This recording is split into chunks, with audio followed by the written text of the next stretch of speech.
Commissioner, Winchester, as we say, it's one of the most unique cultural centers, or the most unique centers in all of Clark County. I mean, this fabulous garden, it's got an art gallery and a stage. I mean, a true gem in your district. Truly a gem. We have the Winchester Starcatchers. They're actually going to be performing this weekend, and I think the weekend after that. We have the Friends of Winchester, which is our fundraising arm, headed up by Jenny Kerr and a group of wonderful individuals. They even have an arts program.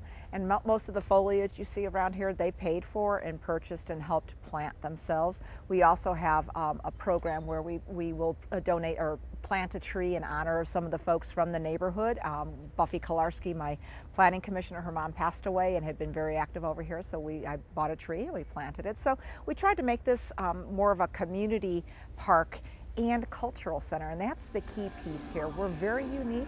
We have the dance studio. We were fortunate to get CBDG money, block grant money, and we're going to be rebuilding the dance studio for the kids and the adults that actually use it. We have jazz that performs here. Ellen Spahn, for example, and the Guitar Society, they did a show for the fundraiser for the Friends of Winchester, but Ellen is one of my neighbors and lives in the district. So we have a hidden gem here to some extent, but although it's well used. If you come for mariachi night or Noche de los Muertos, it's 5,000 people show up. So it's well used as a center. And then the skate park for the kids in the neighborhood is well managed. We had an incident that was unfortunate last year, but it should not reflect on the rest of the community.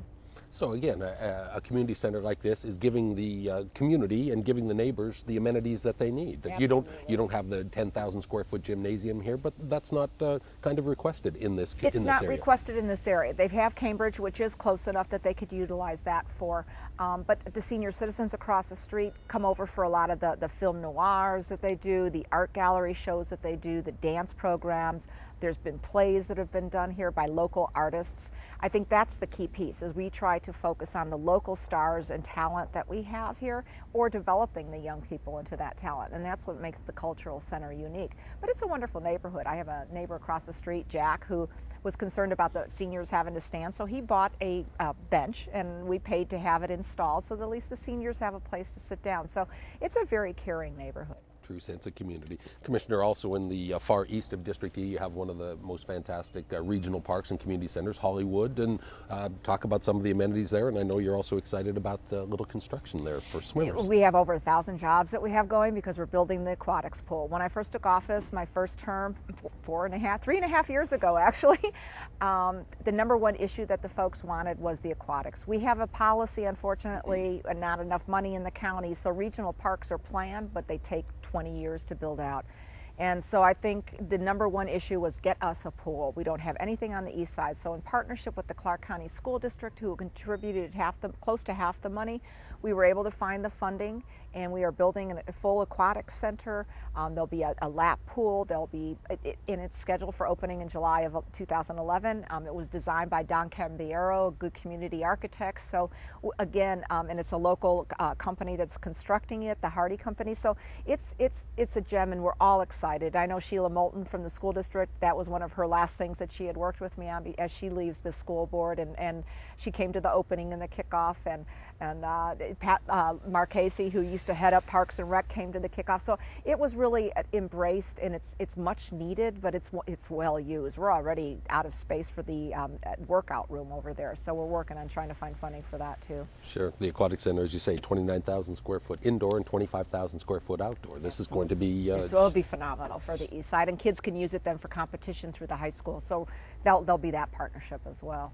And as you say, Hollywood is a little bit more of a traditional recreation center with all the schools right there in the neighborhood. You go there 2 or 3 in the afternoon, and as you say, this place is packed. The gym, the workout facility, the computers, everything. The skate park is a fantastic place. It's the number one type of design skate park in the United States, I'm told. And so it is well used and well managed. We charge a small fee for it, but actually the parents asked us to do that to keep control of who gets access and who doesn't. You have Harney Middle School right next door, and Tim and Kathy Harney are dear friends of mine, so they're very active over there and do a lot of programs. You have Iverson Elementary across the street. The biggest thing is the traffic problem that we have. So we're actually working with BLM to get an access road on the back side of Hollywood and Harney, so the school buses can go in on the back side instead of off of Hollywood, and that will help ease a lot of the traffic. So we're working on that part too. Interesting. Different type of transportation commissioner are you in the trail system that continues to snake through District E and across all jurisdictions, let's be fair. But recently, just a mile or so, a few blocks down the street just here, down the the street. Flamingo Arroyo trailhead, cinching up the Flamingo Arroyo Trail, I should say, the trailhead there in Arroyo. Fabulous place. It's beautiful. It was designed by artists. It was to reflect the basket weaving. We had it blessed by the Paiute tribe came. We had a wonderful turnout. Hundreds of people that live in the area, or that joggers, that are bikers. We will eventually connect the entire valley through our trail systems, through the Snipla, Money, and things along those lines. But you could actually come from the wetlands right now and get up to almost UNLV. So it is a gem, and it's getting people out of their cars, looking at community, being the eyes and ears. And the other key piece, we will be the first experiment for doing flash cams on a portion of that trail, where we had identified with Metro tagging problems and just vandalism. So we wanted to think proactively, and we were able to achieve a grant for flash cams, and it will be watching and monitoring, so we can protect it for the people that want to use it for the right reasons. Commissioner, I think anybody that's driven through District 3 knows, I mean, it's of course one of the oldest districts in all of Clark County, and street repairs have been something that you've been working on ever since you've taken office. You've been able to tap into some of the American Recovery and Reinvestment Act funds, and I think anyone that drives down Eastern or DI, Sahara Paradise or Lamb knows how smooth it is and what a great improvement it is. It absolutely is. The number one thing besides the Aquatic Center that I heard from constituents, and I live right down the street here, so the roads were terrible, and we have not fixed many of them.